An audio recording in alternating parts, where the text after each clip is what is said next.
So here we are in Covent Garden with Richard Murfitt from O2. You're the brand strategy manager for one of the biggest UK networks in the UK? Yeah, we're the leading network in the UK. Right. Yeah, and how long have you been there? I've been there 7 years, so my current job is head of brand strategy. So what a job! It's not a fluffy job. People think people in marketing it's all fluff and everything else and pictures and everything else. It's not. So what I do is sort of look at the actual brand and where it's going in the next sort of 2 to 3 years, and thinking ahead. I think about the positioning of the brand, the behaviour of the brand, how it acts and looks in the future, and looking at new markets that we'll move into. So, because I always remember there was a really interesting film with Clint Eastwood. I think it was Any Which Way But Loose, where he was the best street fighter. So he was #1, and there was an opportunity where he had to beat the guy that was supposed to be the best. So, or he was going to be, and in beating, but being #1 does take a lot of work. You're under a lot of pressure as a company. I imagine. It is, yeah, because when O2 was born 7 years ago, it was BT Cellnet before. It was a clunky old brand, that was going nowhere. It's basically a dying brand, and O2 was born. And it was this, it still is very much a challenger brand. So we were 4th in the market, and just been phenomenally successful. But now we're market leader for the last 2 or 3 years. And you're right though. When you're the market leader, it's difficult to sustain it. When you're #1. But it's easy to go for something. So if you're #2 or 3, it's great because you just do what the other people are doing, and sort of thing with them. So that's what my job is about. Is making people in the company realise we're still a challenger brand even though we're #1.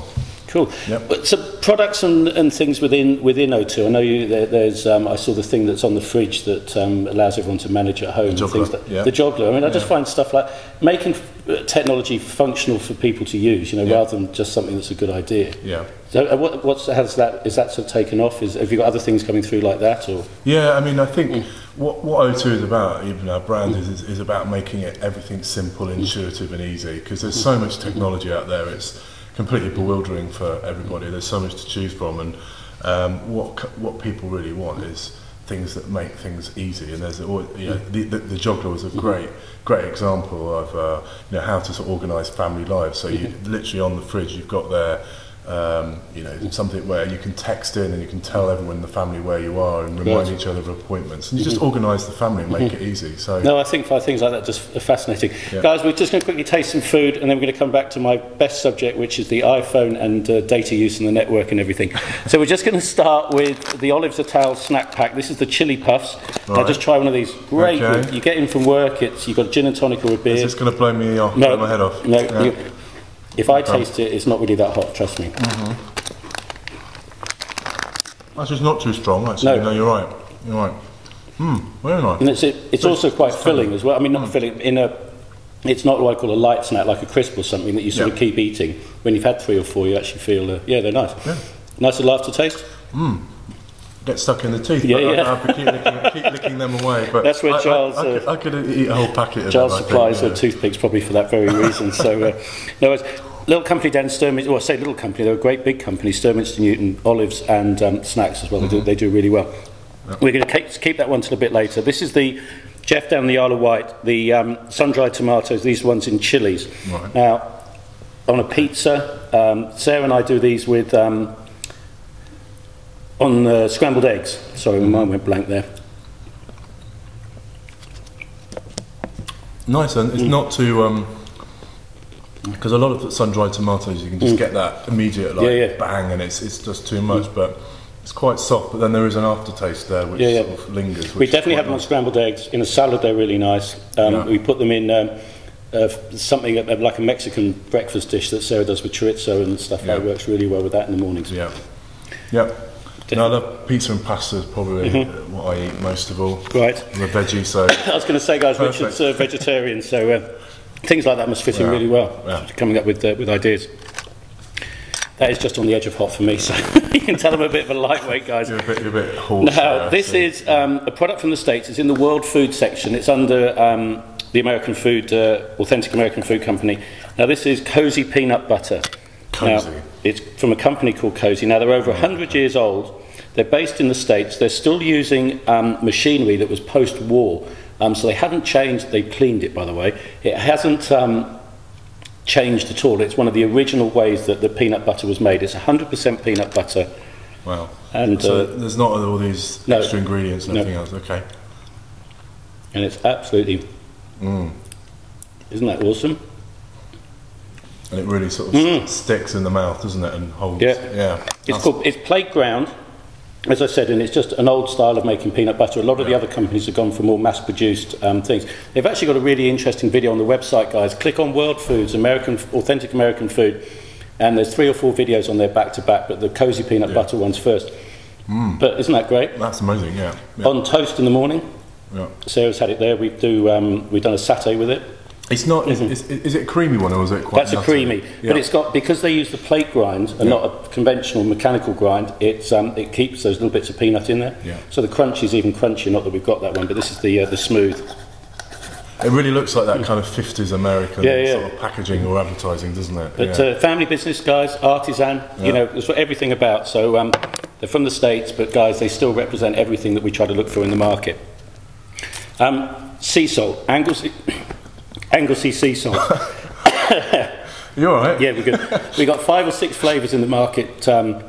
This one's really good. We're not going to taste it, but just really nice. Watch Alison's video, explains how they collect the salt up in Anglesey, dry it out. Just an amazing product, but as you can see, really nice in there. Am I supposed to taste it? You can go and have a little taste. I've never really thought about. I normally just sort of put it in hot water or something, but to sort of taste it on its own. But anyway, I'm not sure what I'm supposed to taste, but it's just really nice. It grinds really well, goes through a grinder.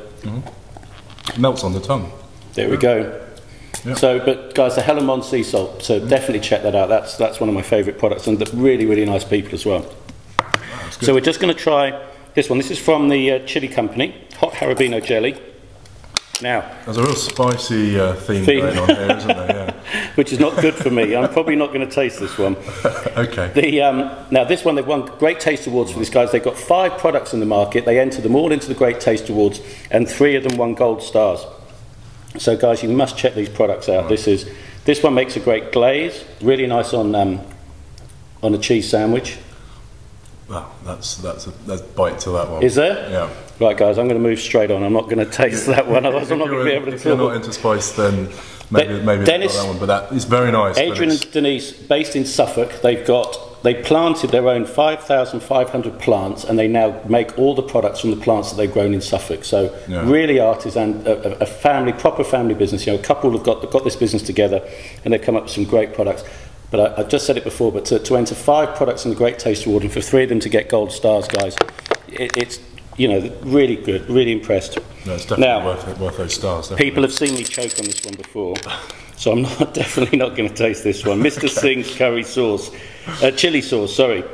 But again, in pasta, I won't give you very much of that one. In pasta, spice up a spaghetti bolognese. I'm worried about this, that you're giving me stuff that you're not prepared to taste. But, everyone knows I'm a lightweight with the spicy stuff. Anyway, let me have a try. It's definitely spicy. But it's fine. I have tried it in the past, but it's got it's really spicy, but there's sort of like a smoothness to it. It's not bang. Yeah. Sort of like your tongue goes numb. It's like there's an immediate sort of taste, but it's not like that. No. But it's just more the aftertaste that lingers. Yeah. So it's very nice. Very nice. Again, just a spaghetti bolognese. I know we've put it in chili con carne. We've mixed it in with the sort of breakfast stuff. Again with this as well. And I imagine that would last quite a long time. Yeah, definitely. So it's a good buy. So guys, definitely these products. Definitely check them out. They're all on the website. The link's below. So just quickly on the iPhone. On the iPhone. Loving the iPhone. We've got a text from Sarah here, guys. So obviously, where you are, yeah. So if I go back sort of 10 years when I was working for a cattle company in Devon, and we sort of had the big sort of Nokia phone, to right through to the iPhone now. I mean, that's put tremendous pressures on the network in the last few years. It has. I mean, the iPhone, what was it, launched about sort of 3 years ago, and you are seeing now the use of smartphones, whether it's iPhones, whether it's Blackberries, and you're getting new handsets with like Android and all the sort of Microsoft Windows now. And the growth is like double-digit, triple-digit growth, literally month on month. So the pressure on all the networks is immense. And I mean, O2 is actually can't build the network fast enough. So, we're having to sort of look at different ways now of how we kind of manage that. Which, up until recently, pretty much, data is free. You pay your £30 tariff, and you get all the data you want, unlimited. You know, so we have to look at that kind of thing, and start making people realise there's a demand and supply thing. Right. Yeah. But it must help them when people say, "For at home, we're on our own home network as well." So that must make things a bit easier. At least if we come off the sort of we're trying to encourage people to use a lot of the Wi-Fi networks. Whether at home or whether they're in offices or whatever. Is there going to be a time where you, for instance, I'm just moving to a factory in a unit in Bermondsey, and we've got to take a phone line to do. Is there soon going to be sort of Wi-Fi access points that people can use at their home?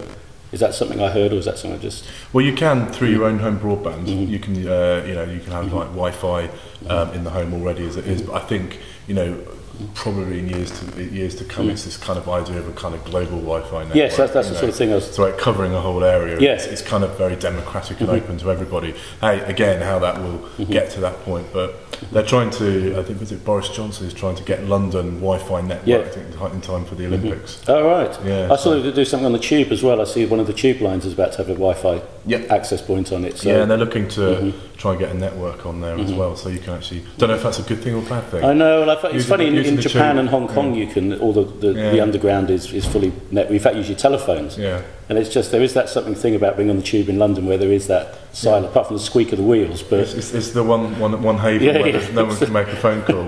So we'll see. We'll see, yeah. Guys, thanks a lot, Richard. Really interesting. And guys, I just want to quickly say about the website. We've got, it's set up like a farmer's market. I had a very interesting chat with a gentleman called Glenn a few days ago, and he was saying that how the website is set up to navigate by stall. So we're not set up, say, for a group. So you go into condiments and preserves, it's not going to have jam, chutneys, and things like that listed. It actually has the companies listed. So you would go from Hawkshead Relish to Anglesey Sea Salts and then down into one of the other companies down there. So the idea is that you shop by company within the category that you're in.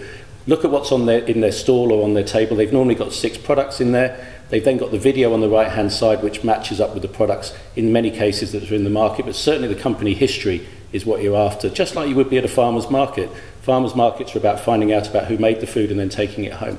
So guys, enjoy the market. Please join the newsletter. Definitely join Facebook. We're having a lot of fun on there. Lots of food ideas, lots of interactions, lots of people chatting and talking about different ways that they've used the product as well. So guys, enjoy the market, have fun, and see you next week.